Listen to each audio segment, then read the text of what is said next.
అప్పుడు సింహాసనాసీనుడయున్నవాడు, ఇదిగో సమస్తమును నూతనమైనవిగా చేయుచున్నానని చెప్పెను.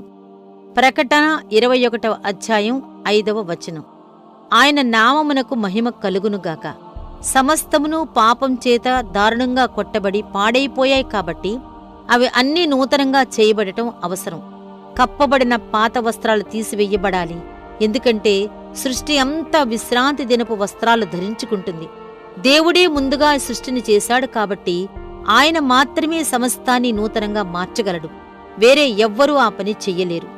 శూన్యం నుండి ఈ సృష్టిని తయారు చేయటానికి ఎంత శక్తి అవసరమయ్యిందో, పాపభూయిష్టమైన ఈ ప్రపంచాన్ని మళ్లీ నూతనపరచటానికి అంతే శక్తి కావాలి. మన ప్రభువైన యేసు ఈ బృహత్కార్యాన్ని చేయటానికి పూనుకున్నాడు. దాన్ని పూర్తి చేసేందుకు ఆయన సంపూర్ణంగా సిద్ధహస్తుడు. ఇప్పటికే తన పనిని ఆయన మొదలుపెట్టాడు.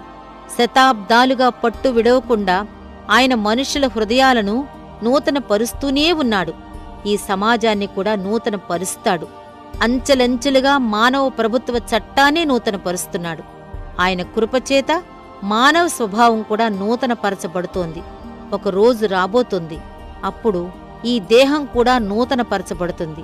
ఆయన మహిమగల దేహంలా పునరుద్ధానం చెందుతుంది. పరలోకపు రాజు శక్తి ద్వారా సమస్తం నూతన పరచబడిన రాజ్య సంబంధిగా నేను ఉండటం ఎంత సంతోషం! మరణం చేత మనం నశించిపోము. మనం మరింత మహిమకరమైన జీవితానికి త్వరపడుతున్నాం. దుష్టశక్తులు ఎంత అడ్డుపడినప్పటికీ మన మహిమగల ప్రభువైన యేసుక్రీస్తు తన ఉద్దేశాన్ని నెరవేర్చి తీరుతాడు. ముందుగా మనలను నూతనపరుస్తాడు.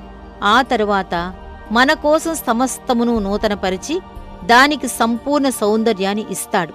మొట్టమొదట తన చేతిలో అవి సృష్టించబడినప్పుడు ఎలా ఉండేవో అలా చేసేస్తాడు.